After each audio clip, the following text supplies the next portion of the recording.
Hello students, last video को ही continue करते हुए मेरा नेक्स्ट वही टॉपिक है। क्या टॉपिक है? हमने टाइम निकालना है सप्लाई ऑफ द गुड्स। हमने टाइम निकालना है कि किस टाइम को जो गुड्स की सप्लाई की गई है सप्लायर से रिसीवर को। ठीक है, अब हमने क्या डिस्कस किया था कि उसने रिसीव किया, पेमेंट की और इनवाइस की डेट में 30 डेज ऐड करके तीनों में जो भी डेट पहले आ जाती है उसको हम क्या कहते हैं, time of supply of goods कहते हैं। तो उसी को ही कंटिन्यू करते हुए topic, if not possible to determine the time of supply, यदि हम इन सभी जो मैंने पीछे सब कुछ जो डिस्कस किया under section 12A, section 12B, 12C हमने डिस्कस किया ना पिछली वीडियो में, तो वो date of receive of goods, date of payment, 30 invoice की डेट प्लस 30 डेज है ना, ये पिछली वीडियो में हमने डिस्कस किया।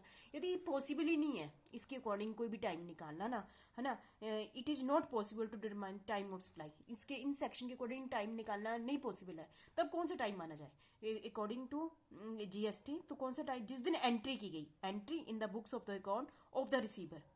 जिसने रिसीव किए ना गुड्स, उसने अपनी बुक्स में एंट्री कर दी कि मैंने गुड्स रिसीव कर लिए। When time of the supply is the date of entry in the books of the account of the receiver of the supply. जिसने रिसीव की हुई है, उसने जो बुक में एंट्री की, उस डेट को हम टाइम ऑफ द सप्लाई कहेंगे। ठीक है, date of entry in the books of account of the receiver of the supply. ठीक है, तो आप समझ गए जो भी पिछला टॉपिक किया, यदि वो पॉसिबल नहीं है उसके अकॉर्डिंग टाइम ऑफ सप्लाई निकालना, तब कौन सी टाइम निकले? जिस दिन उसने बुक में तो एंट्री करेगा ही ना, कोई भी चाहे बहुत ही छोटा सा भी बिजनेसमैन भी होगा, एंट्री करेगा ना, जिस दिन उसने एंट्री कर दी उस दिन की डेट को माना जाएगा टाइम ऑफ सप्लाई माना जाएगा। ठीक है, और पहला टॉपिक हमारा क्या था?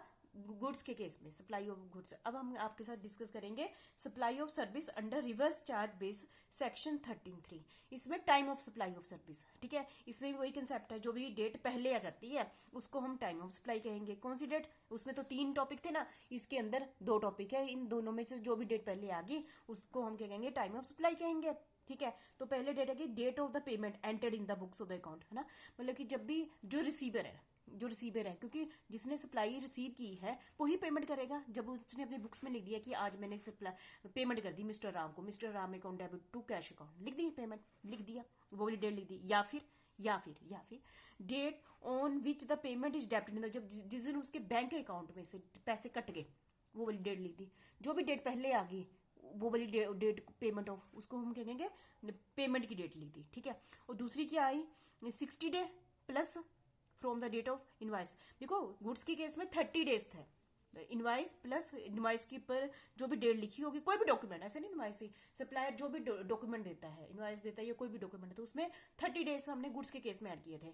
और हम सर्विस के केस में कितने दिन ऐड किए हैं? 60 डेज किए हैं बस। ठीक है, वही सेम ही टॉपिक है। उसमें 3 में से जो पहले डेट आ जाती है, इसमें 2 में पहले डेट आ जाती है, पेमेंट की डेट जिस दिन आपने पेमेंट की, और दूसरी कौन सी आ गई? जिस दिन आपको सप्लायर ने इनवाइस लिख के दिया, उस पर जो डेट मेंशन की गई है उसमें 60 दिन ऐड कर लो, वो वाली डेट। और जो भी डेट पहले आ जाती है तो उसको हम क्या कहते हैं, time of supply of service. उसको हम क्या कहते हैं, time of supply of service कहते हैं। ठीक है, if not possible to determine the time of supply, यदि जैसे कि हमने पहले भी गुड्स के केस में कहा ना, यदि according to section 13A, section 13B, है ना, जो 2 टॉपिक पीछे थे अर्लीस्ट वाले, तो वो सेक्शन 13A 13B थे, डेट ऑफ पेमेंट और डेबिटिंग बैंक अकाउंट, वो 13A में था।